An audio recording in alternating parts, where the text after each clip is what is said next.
Bueno, como dijo Daniel, yo soy Lucas Melia, voy a presentar el trabajo Modelando nanopartículas de grafeno en tiempos de pandemia. Hicimos con Francisco Ibáñez, Santiago Barrio Nuevo y quien les habla.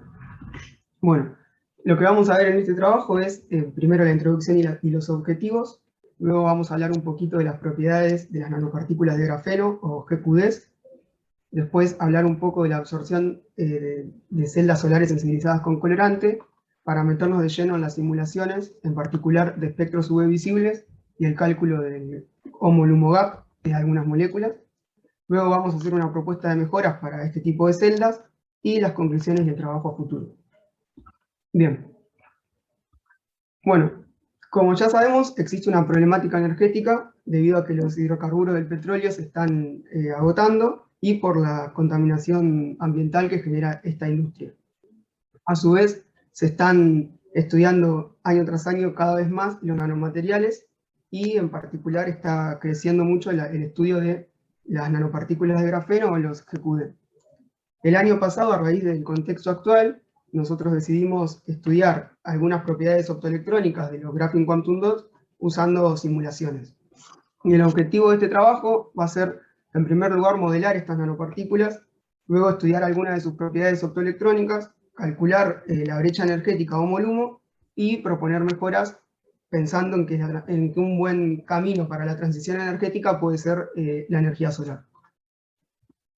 Bien, bueno, las propiedades que vamos a ver va a ser la absorción y la emisión de los Graphene Quantum Dots y el confinamiento cuántico. Los Graphene Quantum Dots tienen la capacidad de absorber energía para transferir electrones de un estado fundamental a un estado excitado y luego pueden relajar en energía para volver a su estado fundamental. En el gráfico de la filmina hay un espectro de absorción típico donde se muestra la extinción en función de la longitud de onda de una dispersión de Graphene Quantum Dots en agua y vemos que absorbe a 250 nanómetros y a 350 aproximadamente esta dispersión. Por otro lado, para entender el confinamiento cuántico, primero tenemos que recordar que un material semiconductor es aquel que tiene la banda de valencia y la banda de conducción energéticamente separada y que se pueden transferir electrones de la banda de valencia a la banda de conducción a través de un estímulo interno, externo, como puede ser la energía solar. Cuando vamos a tamaños nanométricos, la banda de valencia y la banda de conducción adquieren niveles discretos y ya los electrones no están en un rango de energía, sino que, por ejemplo, en este caso, la transición se hace desde el orbital mayor energéticamente ocupado hacia el orbital de menor energía desocupado. Y esos son los orbitales HOMO y LUMO, y la diferencia entre esos orbitales es lo que se conoce como band gap en tamaño nanométrico. El confinamiento cuántico se da cuando el par electrón-hueco están confinados en las tres dimensiones y lo que me genera es que al disminuir el tamaño de la nanopartícula, el band gap aumenta, entonces requiero más energía para transferir electrones del HOMO al LUMO. Bien, bueno, por otro lado, elegimos las celdas solares sensibilizadas con colorante y elegimos en particular la energía solar porque la cantidad de energía que llega a la superficie de la Tierra es 9.230 veces la energía que consumimos mundialmente, entonces puede ser un buen camino para la transición energética. Estas celdas solares sensibilizadas con colorante en el fotoano tienen principalmente dos materiales, que es un dióxido de titanio en general, que es un óxido mesoporoso, el cual hace la separación de cargas, y unido covalentemente hay una capa de colorante que absorbe en el visible y le inyecta electrones a la banda de conducción del dióxido de titanio. El dióxido de titanio absorbe en el ultravioleta. Estas celdas hoy en día tienen 4 grandes desafíos. En primer lugar, mejorar la separación de carga, el transporte y la recolección. Y el que vamos a ver en este trabajo es mejorar la absorción y permitir que absorban un mayor rango del espectro solar. Cuando hablamos de esto, lo vamos a entender más claramente si vemos un espectro de absorción de estas celdas. Podemos ver que si utilizamos un colorante típico que es el N719, el dióxido de titanio absorbe en la región ultravioleta y el colorante en una porción del visible, pero hay gran porción del espectro que no se aprovecha. Entonces, eso es lo que vamos a tratar de abarcar con las simulaciones. Ya metiéndonos de llenos en las simulaciones, primero quiero contarles cómo fue el flujo de trabajo. En primer lugar, se diseñaban los QQDs utilizando dos programas, que son el Avogadro y el BMD. El Avogadro te permite diseñar moléculas átomo por átomo, y el BMD tiene, si utilizamos ciertas extensiones, uno puede como automatizar el diseño, y si colocando ciertos parámetros, por ejemplo, le doy la geometría hexagonal. El Avogadro me permite capaz hacer más cualquier tipo de forma que el BMD no me lo permite. Una vez que tenemos las moléculas diseñadas, ya sea por Avogadro o por BMD, lo que hay que hacer es optimizarlas, que es disminuir la cantidad de energía por cantidad de materia. Y una vez que están optimizadas y la geometría se vuelve más real a la realidad, se asemeja más a la realidad, se obtienen las coordenadas de la molécula. Esas coordenadas van a ser lo que se van a ingresar en los programas de simulación. Cuando lo ingresamos en NanoHub, esas coordenadas, obtenemos el espectro de absorción UV visible, y cuando las insertamos en ORCA, obtenemos información electrónica, pero en este caso nos servía para el gap homónimo. Por último, bueno, hicimos el análisis de datos y de resultados. Lo que quiero aclarar es que todos estos programas son libres y gratuitos y que están disponibles para cualquier persona, y, o sea, se puede descargar de la web tranquilamente. Bien, bueno, ahora vamos a ver los espectros de absorción. En primer lugar, al modificar tamaño, geometría y al funcionalizar moléculas.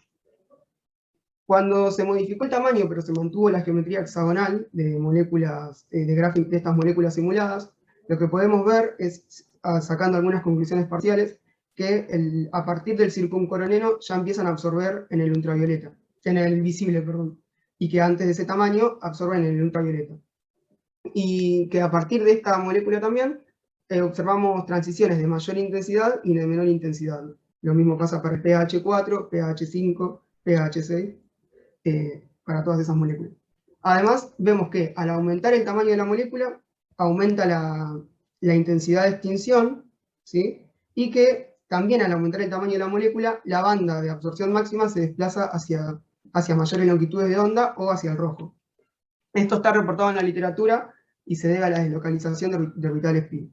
Por último, para compararnos con la literatura, observamos que a nosotros en la simulación el coronel nos dio de 306,9 nanómetros, y experimentalmente a Patterson le dio 305 nanómetros, por lo que son valores muy cercanos.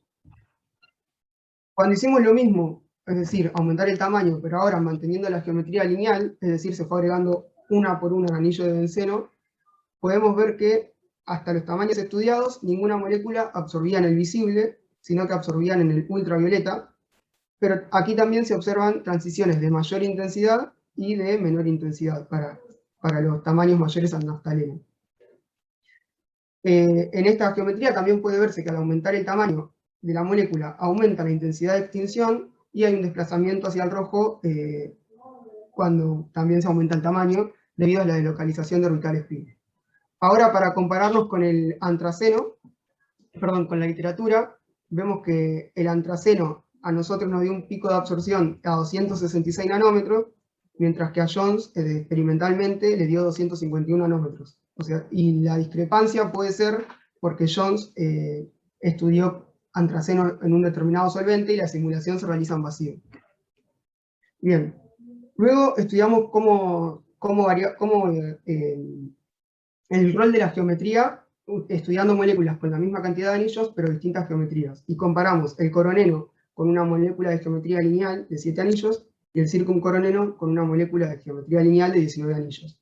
Lo que definimos acá es que la geometría es determinante en la posición de la banda, porque fíjense que ninguna absorbe en el mismo lugar, ni el coroneno en el mismo lugar que esta molécula, ni el circuncoroneno en el mismo lugar que esta molécula, y que las moléculas de geometría lineal absorben a mayores longitudes de onda que la molécula de geometría hexagonal de la misma cantidad de anillos.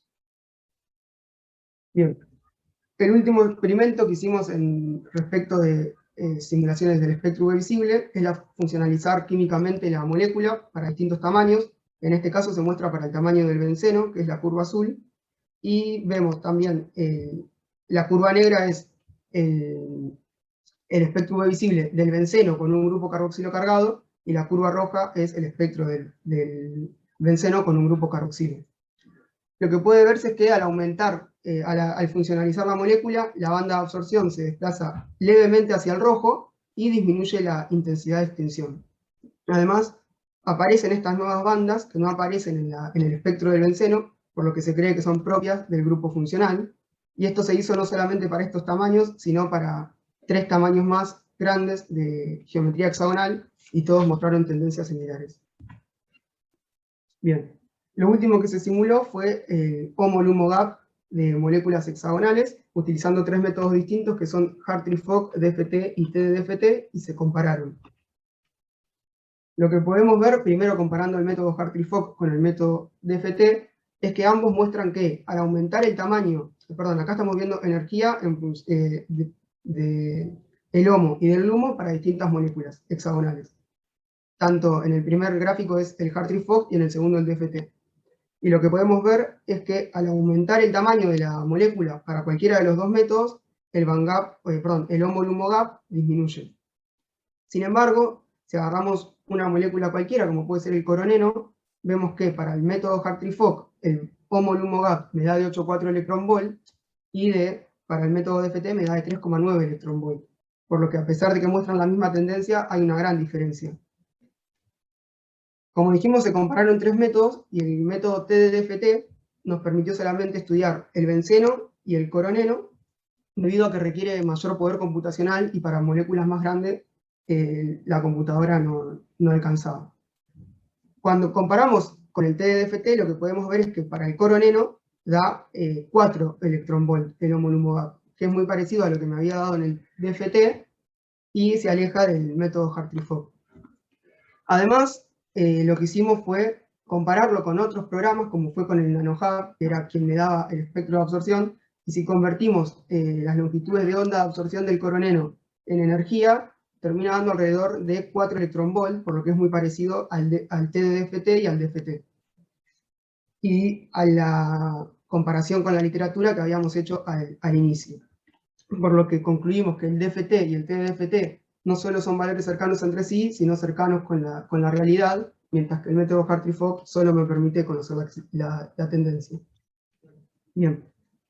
La propuesta de mejora entonces para las celdas de SC, para que la entendemos claramente si vemos este gráfico, aquí se superpone el espectro de absorción, perdón, el espectro de radiación solar, junto con las bandas de absorción máxima de moléculas hexagonales de distintos tamaños. Si recordamos lo que se explicó hoy, en la celda DSC el dióxido de titanio absorbe en el ultravioleta y el colorante absorbía en una porción del visible. Entonces, si a esa mezcla le agregamos graphene quantum dots hexagonales de distintos tamaños, podríamos cubrir gran parte del espectro solar, como se muestra en esta figura. Esto también puede hacerse con moléculas de geometría lineal de mayores tamaños a las que se estudiaron en la simulación que se veía que absorbían en el ultravioleta, pero si se agrandaba el tamaño, la banda se iba corriendo hacia mayores longitudes de onda, pudiendo llegar al visible. Sin embargo, recomendamos la mezcla de geometrías hexagonales porque mantener la geometría lineal en una síntesis experimental puede ser más complicado. Bien. Para concluir ya y el trabajo a futuro, bueno, se lograron diseñar estos graphene quantum dots que se planteó al principio, y se logró estudiar algunas de sus propiedades optoelectrónicas, como puede ser la absorción, al variar distintos parámetros. Vimos que al aumentar el tamaño y al funcionalizar la molécula con grupos carboxilos, la banda de absorción máxima se desplaza hacia mayores longitudes de onda, y que la geometría es determinante en la posición de la banda de absorción. Además, bueno, se compararon valores con literatura que dieron muy cercanos. Por otro lado, se estudió el HOMO-LUMO gap de moléculas hexagonales y por 3 métodos distintos que están incluidos en el programa ORCA, y logramos ver que el método Hartree-Fock me permitió conocer la tendencia, mientras que el DFT y el TDDFT no solo que dan valores muy cercanos entre sí, sino que dan valores muy cercanos al NanoHub y a los resultados experimentales, en particular el del coroneno. Por último, se propuso una mezcla de tamaños de graphene quantum dots de geometría hexagonal, que puede ser un sistema promisorio junto con el dióxido de titanio y los colorantes, para aumentar la absorción de las celdas DCC y estudiar si eso puede llegar a aumentar la eficiencia. Como trabajo a futuro, bueno, lo primero que recomendamos es el control de la síntesis para poder obtener esta mezcla de graphene quantum dots de tamaños deseados que se propuso para las celdas DCC. Y a pesar de que nosotros hayamos trabajado con simulaciones en un contexto desfavorable para el acceso a los laboratorios, creemos que las simulaciones tienen que ser un método complementario a lo experimental. Entonces recomendamos empezar a utilizarlas para anticiparnos a los resultados y conocer tendencias. Por otro lado, como se dijo, hay que evaluar si esta combinación funciona experimentalmente, ya que uno no puede simular tal cual las condiciones de laboratorio, sobre todo en estos programas que son gratuitos.